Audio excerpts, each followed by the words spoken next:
In this video, we're going to talk about 21 niches where you can make money using Pokemon Go. And I will give a brief overview of how that can be done on each slide. So the first one is restaurants, and we've seen it over and over again in the news, all over on the internet.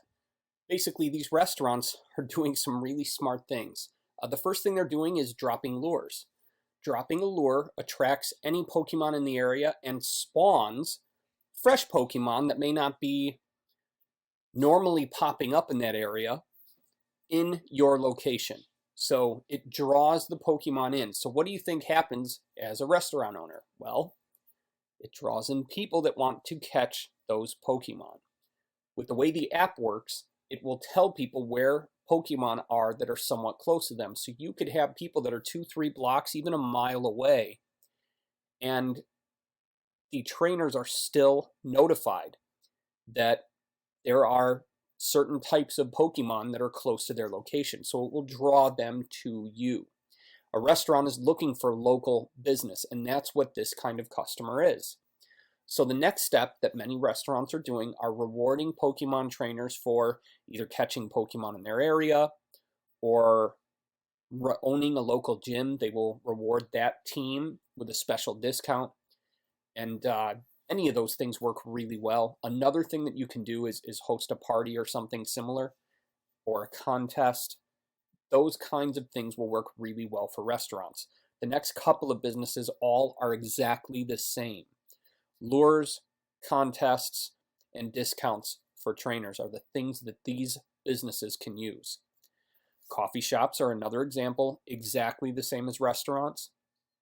Bars, now catering to a different clientele, obviously. Bars also should follow the exact same process.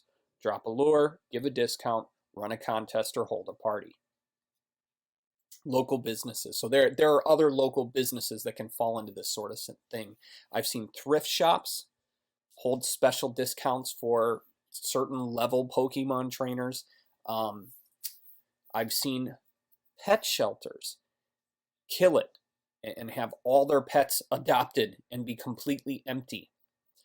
One of them charged a $5 fee to take a dog for a walk to go with you when you're catching Pokemon. And these are just simple ideas that can be applied.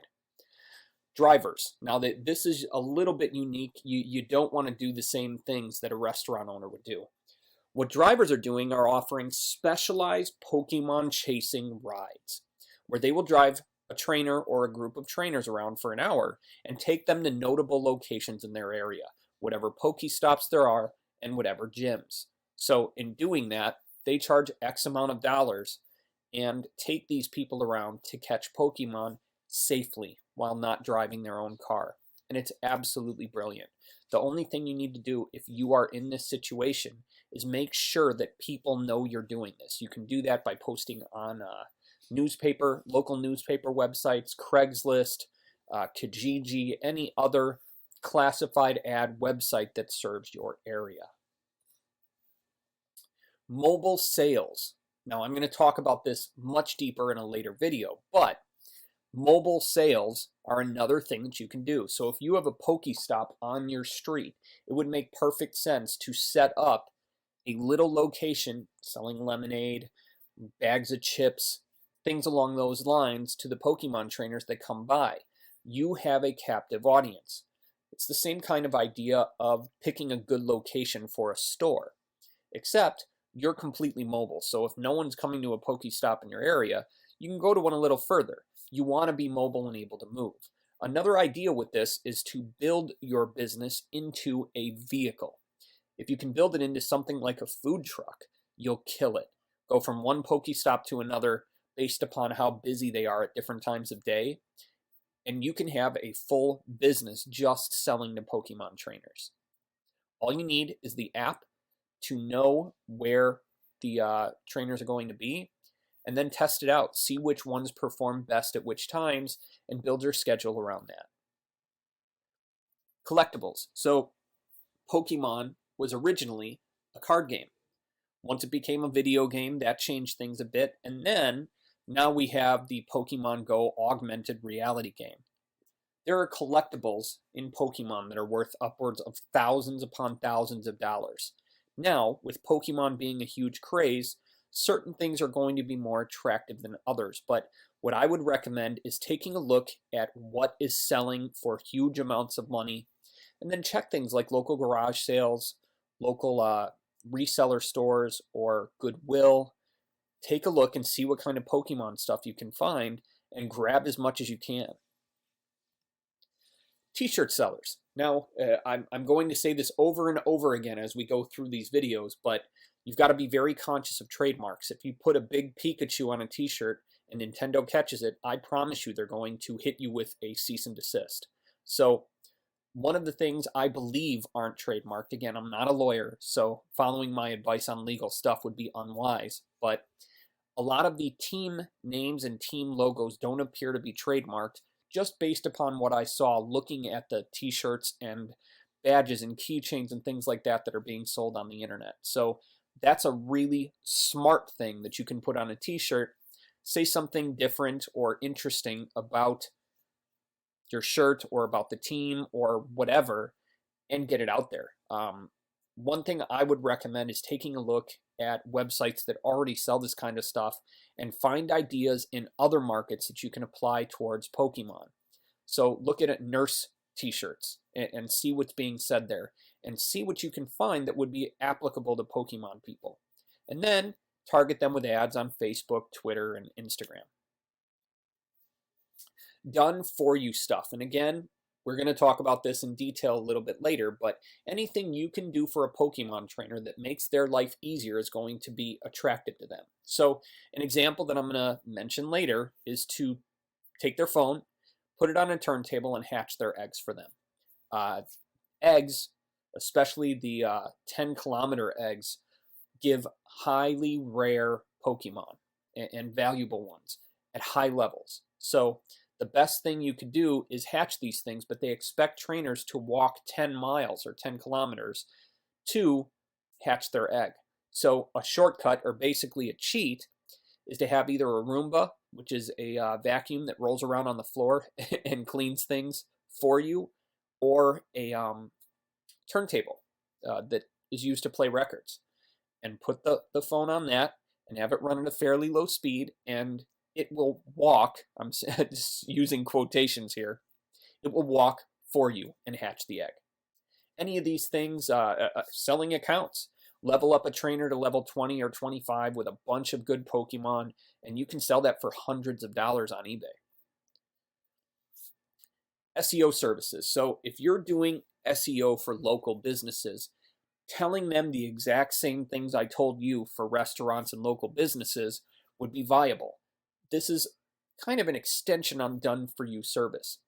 Help them get set up with Pokemon related sales strategies, things that they can do using Pokemon to reach that audience and get more business, because that's really what search engine optimization is about, is getting more business.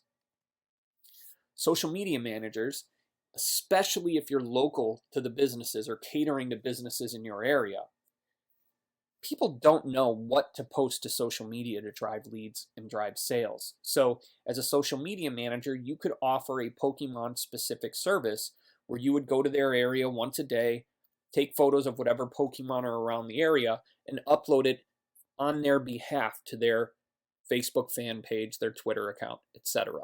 If you're capable of doing that, it's worth a few $100s a month to a local business.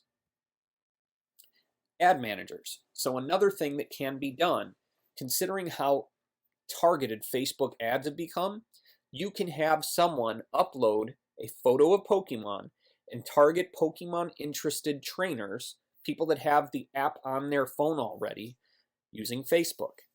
And doing that with a picture of the Pokemon that's in your area. That will drive people to you.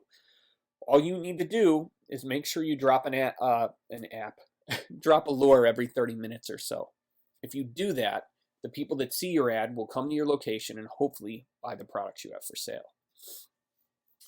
Blogging about Pokemon is becoming very popular very quickly, and it's going to be difficult to break through the noise and say something that hasn't been said 100 times before. So if you're going to blog about Pokemon, pick a specific angle and stick to it. So Talk about how to play Pokemon Go for 10-year-olds or how to play Pokemon Go for 50-year-olds. Those are things that will pick a specific audience and speak their language and target them specifically. You can monetize through AdSense or Amazon affiliate products. Content writers are going to be absolutely killing it if they do something called private label rights. If you sell private label rights to your content and know Pokemon, you can make a killing selling packages of 10 to 20 Pokemon articles to people that are interested in the topic. Anyone that writes content, if you know Pokemon, it would be silly not to sell it. YouTube. So the trick with this is that Pokemon Go is on your phone, so it's going to be really difficult for you to record yourself while you're out there wandering around. The trick is that you need a second phone or some type of camera or something similar that can show what is going on your phone and what is going on around you. If you can do that and upload your adventures to YouTube, you can use AdSense to monetize your videos and build a following there where you can promote products and programs related to Pokemon. Info products. In fact, you're watching one. So putting together a training program on Pokemon would work, obviously. So there's really no long, complex process here. Teach people how to do something cool in the game and then sell it. You can use JVZoo, ClickBank. There are dozens of affiliate networks out there on the web. Get your content onto them and take advantage of how hot Pokemon are right now. App creators. Now, if you can do something like build into an API for Pokemon Go, the company that created this app is called Niantic, Niantic. Go to their website, take a look, and see if there's anything you can do to provide extra added help to Pokemon Go players. If you can do that and do it inside an app, people will pay you for it, depending on how much value and how much help you provide to the trainers. So take a look at what is out there already and create something that helps trainers get more done faster. Hackers. I hate to say it, but there are already cheating software tools out there that help you get unlimited items in the game and other stuff. Just Google search Pokemon Go hacking software, Pokemon Go cheating software, and you'll find what I'm talking about. So if you're a hacker and you can figure out ways to get people free stuff in the game, you can absolutely sell that. eBay. So we talked about collectibles before. Selling stuff on eBay related to Pokemon is super easy. Just go to eBay and look at what's already there. If you have any of the things that are selling, put them up and sell them. Etsy is similar to eBay, but the difference is anything that sells there is supposed to be handmade. So if you can 3D print or create badges or buttons or stickers or shirts or any type of wearable, you can use Etsy to sell. And there are thousands of Pokemon Go products up on Etsy already. So take a look at what's there. And if you can create something better than what's already there, it would make sense for you to get on Etsy and do that. Amazon's a little bit different. You, in the best circumstances, would want them to be able to ship your products to their customers. It's called Fulfilled by Amazon, and there are full-blown $5,000 training programs on how to do that.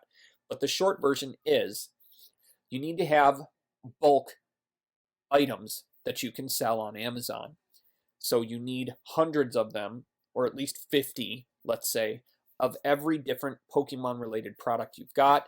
You have to follow a fairly long, drawn-out process, which you can figure out by searching Google, and then get your products up on Amazon and selling, and they will just simply send you checks. So again, the downside of this is you have to have a fair amount of your product to send to Amazon so they can send it with 2-day free shipping to their Prime members. If you can do that, you will do well on Amazon as long as your product is quality and wanted.